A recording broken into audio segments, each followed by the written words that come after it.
Hi everyone. If you're watching this, it must be because you either have an interest in or a need to be better at workforce planning.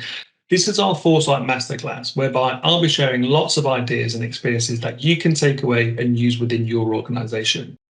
Workforce planning means many different things to many people. It can easily be overcomplicated, especially when trying to get started.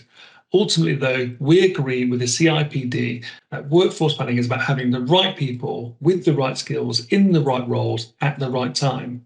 But that doesn't give us a framework of how to get started. We'll keep watching where I'll show you how our customers use a very easy to implement framework to achieve workforce planning mastery. So for this session, I'm going to focus on practical information taken direct experience with our clients over the last 10 years.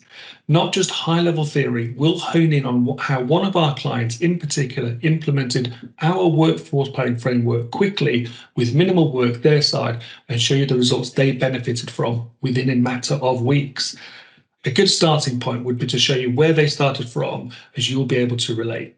They're an organization of around 5,000 employees and a manager base of around 800. They had close to zero workforce planning activity across their entire organization. They had some managers doing bits and pieces, but by and large, no formal process, no standard operating model. What little was being done wasn't being documented, actioned, or tracked, which made it impossible to show the benefits or measure any results. Well, they needed to change.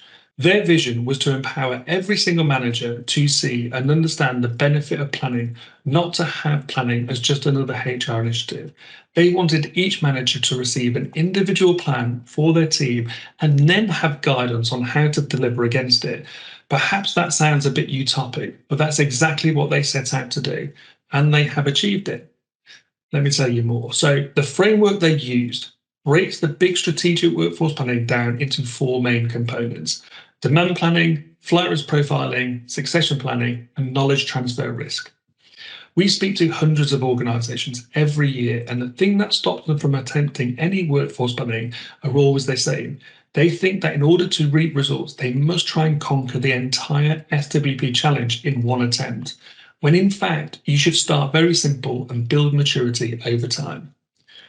The other big reason is they think the word strategic in strategic workforce planning is intrinsically linked to the outlook timeframe. So, i.e., SWP is about creating 5, 10, 15-year plans. It isn't. The strategic element comes from what you do with the data that you harvest from your manager base. For example, one of our customers wanted us to understand female flight risks within their engineering business units. Once we did this, they created a number of programs focused on retaining females in those business units. Given how hard it is to recruit them in the first place, they put huge emphasis on the retention of them, helping them achieve some very stretching gender hiring targets.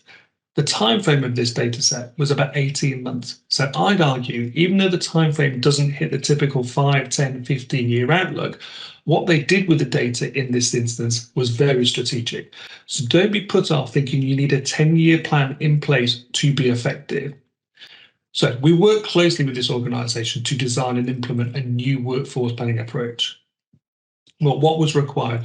Well, given we've successfully run similar programs many times before, they allowed us to lead the implementation. So step one, we defined the problem statement. What were they looking to solve through better workforce planning? By linking this into wider organizational goals, it's easier to show the business benefit, get buy-in up front, and ultimately get support from the right levels. So, for example, an organization might be trying to drive more revenue through reducing an ongoing issue of empty seats within the sales function. We helped one customer show that through better workforce planning of their revenue generating roles, we attributed an extra £1.5 million back on the bottom line. Suddenly, when we start talking more commercial language, a business sits up and we get that buy-in.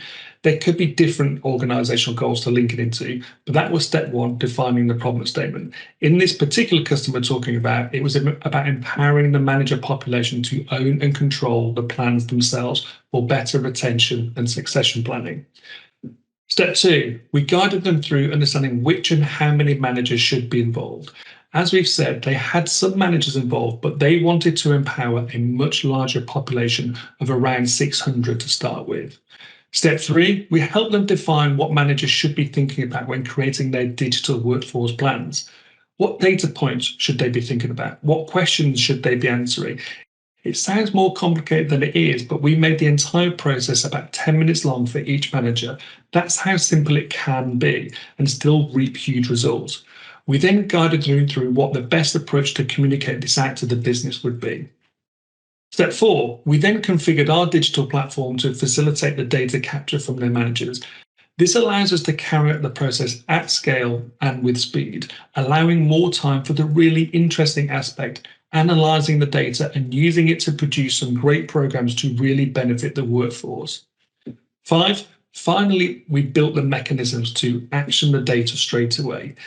In our experience, this is the number one reason why workforce planning programs fail or never get maintained.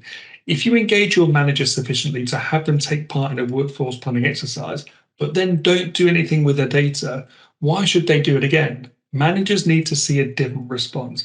If they do, they immediately see value and get validation that their own efforts were worthwhile, meaning that they take part the next time you need them to, and the next, and so on. Workforce planning should be for the manager first, then the organisation.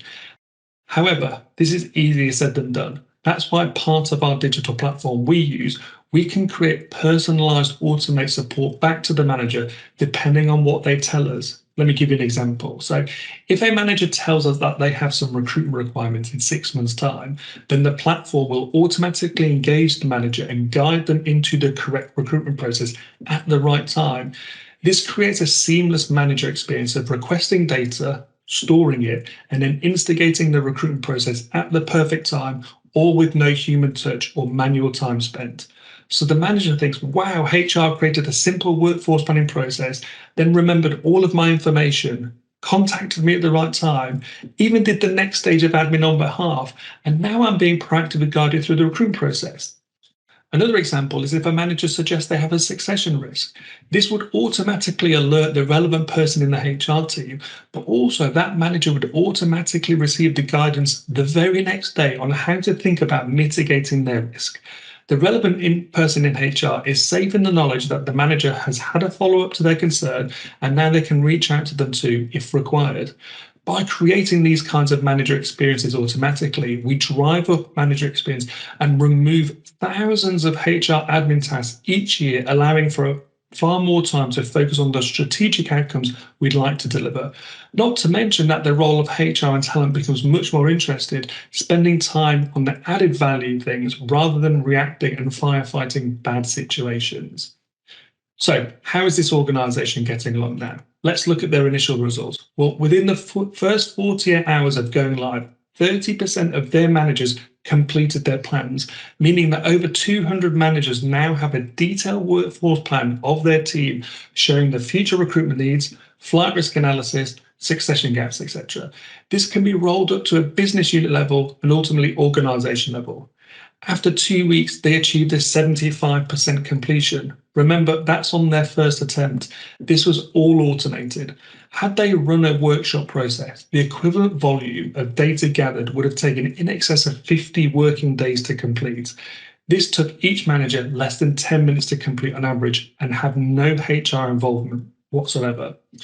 Collectively, these managers shared 210 future recruitment needs spanning the next 3 to 24 months in the future. They shared 130 flight risks across all levels and 110 succession risks to the organisation. Because we know the salary levels behind their data, we were able to demonstrate that the potential cost risk to the business on this data alone was in excess of £5 million. And that's just the start. Many of the managers took part, received support and guidance based on the data, whether a recruitment prompt, a flight risk acknowledgement, for example. Feedback from the manager reinforced the process was simple and, more importantly, that they felt heard and were already getting support that they'd never had before. Here are some actual comments from the managers after only a couple of days. Thanks, Dan. It's been fantastic to see this go live so quickly. It's a great example of showing what can be achieved with partnerships, working and an agile approach, and we're starting to see the results already. Next one, love this, Dan, easy to complete, insightful questions, managed to pull my focus to planning in another way aside from the normal panic and then put it in the drawer for later approach that I normally go for. And finally, this is a great piece of work, Dan. It took a few minutes and I've already had a few follow-ups, certain answers that really makes the manager feel heard and supported. But data is just data. Outcomes are what matter. At the start of the implementation, the customer told us that if they could create a recruitment demand plan, they could finally be proactive in the pursuit of top talent. We hear this a lot. In order to achieve it, you need to shift the recruitment paradigm and learn what's coming up well in advance. Have managers think about what talent they're going to need well in advance of when they need it. It's the only way to stop the "we need it tomorrow" approach for recruitment. For our customer, recruitment is already speeding up and their reliance on expensive agencies is going down fast. Beyond recruitment, we're working with them to use their data to better plan for knowledge transfer of upcoming retirees, which is a massive risk over the next 2 years. They are also now able to put more thought and time into raising their ED&I efforts by having more time to attract more diverse candidates and paying attention to parts of their workforce that are at risk of leaving. Amazingly, they've even started having high-level conversations about whether certain roles in the demand plan can be replaced by a human or whether automation and redesigning roles will create a cost opportunity and a better way of working. Now let's talk flight risk profiling. By adding in this simple but incredibly effective component, they have a laser-like focus on individual flight risks within the business, why they're at flight risk, the time and risk level to the team and organisation as well. They can now equip the manager with the relevant resource and skills to try and retain these individuals, saving huge amounts of money on the re-recruiting, retraining and re-onboarding of new employees. Our analysis shows that for every individual they stop leaving saves them 60% of their outgoing salary. So by way of an example, if they stop 50 people leaving at a salary of 35,000, 50 times 35,000 times 0.6 is another £1 million savings on this alone. Huge success. So finally, succession planning is an art normally reserved exclusively to the upper levels within an organisation. But why? Quite a few of our customers have great succession planning processes, perhaps only do it C-3, for example. The main reason they stop at this level is nothing more than a capacity issue. Well, this customer took it one step further. They wanted to understand as many succession gaps as possible in real time. So we configured their process to understand every manager who had a successor in place, who they were, and the time frame that they would be ready. They also asked the managers if they didn't have a successor in place, and if they didn't have one, is this a risk? So after 2 weeks, our customer's talent team had a report and told them who had a successor and who it was, but also every succession risk across 75% of their organisation. They're now targeting those managers that need support in creating succession frameworks where necessary. This mitigates huge business risk and also helps drive talent development and mobility internally, retaining the leaders of the future. So hopefully you'll agree that the early successes of a well-deployed workforce planning program are staggering for a client that we've been referencing, and we're working towards a year one cost opportunity saving in excess of £2 million. But our work with them doesn't end there. We'll be supporting them, updating and refreshing their workforce plan every quarter from here on in, building capability and measuring ongoing success, not to mention driving manager adoption even higher than the 75% they started with. So to recap, workforce planning is a program of work that will deliver huge opportunity and tangible returns in a short time frame. Lack of capacity is a killer for most workforce planning attempts. Automation is essential. Starting simply is far better than not starting at all. The longer you put off workforce planning, the more money and time is wasted on unnecessary recruitment and expensive ways to fill gaps left by poor succession and knowledge loss across your organisation. All that's left to say is everything described in this session is a repeatable framework that can be implemented in a matter of weeks. If you'd like to discuss your own organisation workforce planning challenges or have any questions on the content of this session, please get in touch and book a discovery call. We'd love to hear from you.